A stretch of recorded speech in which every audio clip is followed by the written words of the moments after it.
Assalamualaikum warahmatullahi wabarakatuh. Di sini saya sebagai perwakilan dari kelompok satu ingin memulai dari kelompok kita untuk presentasi kesetimbangan reaksi.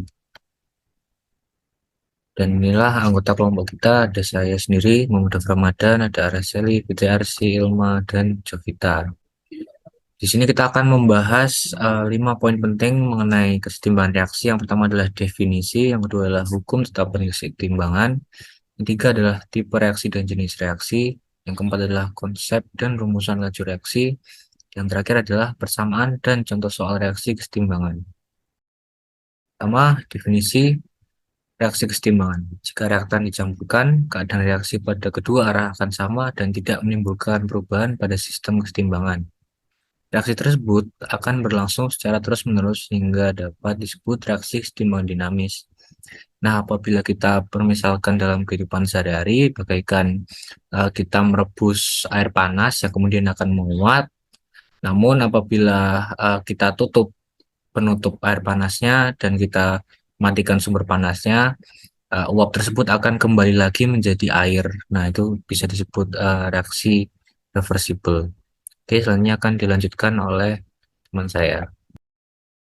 Selanjutnya, di sini ada hukum tetapan kesetimbangan menurut Gilbert and Wedge, di mana besarnya konstanta kesetimbangan atau Kc sama dengan konsentrasi C dipangkatkan dengan C dikali konsentrasi D dipangkatkan dengan D per konsentrasi A dipangkatkan dengan A dikali konsentrasi B dipangkatkan dengan B.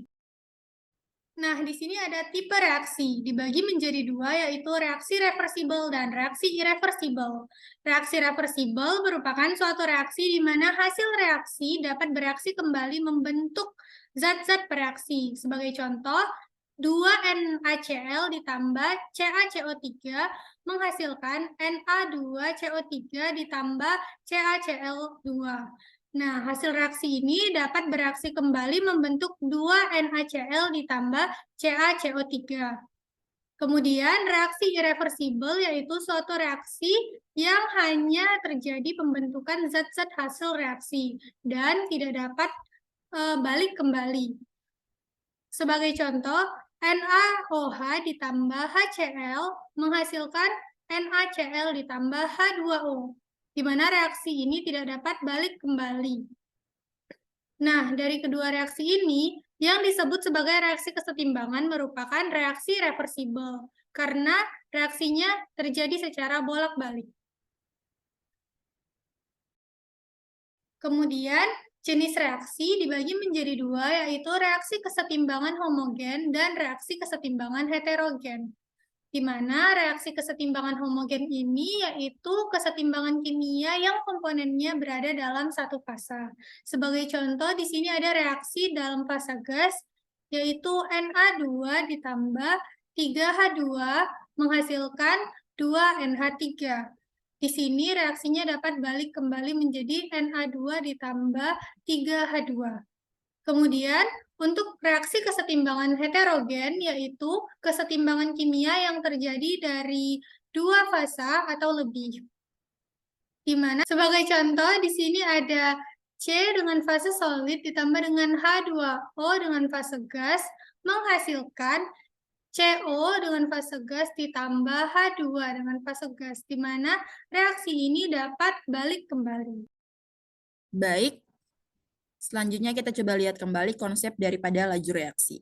Bisa kita lihat di sebelah grafik laju reaksi, di mana kita punya A sebagai reaktan dan B sebagai produk, yang mana kita reaksikan dan akan mengalami perubahan konsentrasi setiap satuan waktu.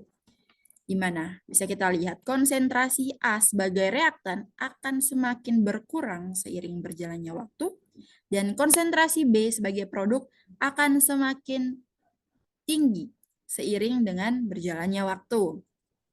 Jadi, konsep daripada laju reaksi ini menyatakan laju perubahan konsentrasi zat-zat komponen reaksi ya terhadap setiap satuan waktu, yang mana dirumuskan dengan V sama dengan delta konsentrasi M per T. Yang mana dia menyatakan laju pengurangan konsentrasi reaksi persatuan waktu, kemudian laju penambahan konsentrasi hasil, yaitu produk, persatuan waktu juga, dan perbandingan laju perubahan masing-masing komponen yang sama dengan perbandingan koefisien reaksinya. Seperti itu. Oke, selanjutnya. Nah, ini bisa dirumuskan dengan rumusan laju reaksi. Jadi, V atau laju reaksi itu sama dengan K, ketetapan laju reaksi, konsentrasi A, yaitu produk, pangkat M sebagai order reaksi terhadap zat A dikali dengan konsentrasi B, konsentrasi zat B atau produk, dikali dipangkatkan dengan N, yaitu order reaksi terhadap zat B. Oke, next. Selanjutnya, persamaan reaksi timbangan. Sebagai contoh, suatu reaksi yang dinyatakan dalam persamaan reaksi A menjadi B, KF, dan pada arah sebaliknya B menjadi A, KR. Dengan KF dan KR masing-masing merupakan konstanta laju reaksi ke arah kanan dan ke arah kiri. Dari prinsip stokiometri sederhana, jika A adalah konsentrasi A pada saat T dan B adalah konsentrasi B, dan jika pada saat T sama dengan 0, A0 sama dengan 0, maka B sama dengan A0 kurang A. Laju reaksi ke arah kanan dinyatakan sebagai min dA per dt sama dengan KFA. Dan ke arah kiri dinyatakan sebagai min dA per dt sama dengan min KR A0 kurang A. Tanda negatif dari konstanta laju reaksi ke arah kiri, KR, memberikan makna bahwa perubahan konsentrasi B yang dinyatakan sebagai A0 kurang A berlawanan arah dengan kecepatan perubahan A. Sehingga laju reaksi dinyatakan sebagai perubahan konsentrasi A adalah min dA per dt sama dengan KF A kurang AR A0 kurang A. Laju reaksi pada saat kesetimbangan adalah sama dengan 0 atau dA per dt sama dengan 0. Sehingga A0 kurang AE per AE sama dengan KF per KR sama dengan K.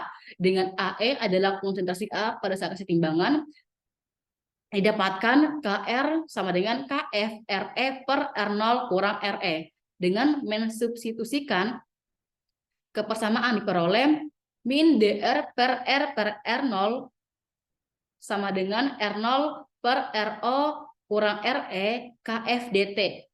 Bentuk terintegrasi dengan kondisi awal A adalah A0, sehingga ln R0 kurang RE per R kurang RE sama dengan R0 per R0 kurang RE KFT. Sehingga jika dibuat plot, ln R0 per RE per R kurang RE diperoleh garis lurus dengan titik sumbu 0 dan slope sama dengan R0 per R0 kurang RE KF. Konstanta laju reaksi ke arah kanan KF dapat diperoleh dari slope yang didapat.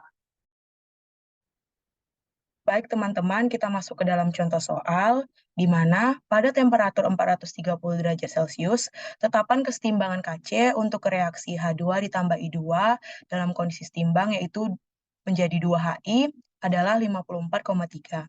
Diketahui pada eksperimen dengan temperatur yang sama, konsentrasi awal H2, I2, dan HI berturut-turut adalah 0,00623 molar, 0,00414 molar, dan 0,0224 molar. Nah, hitunglah konsentrasi masing-masing spesi pada keadaan setimbang.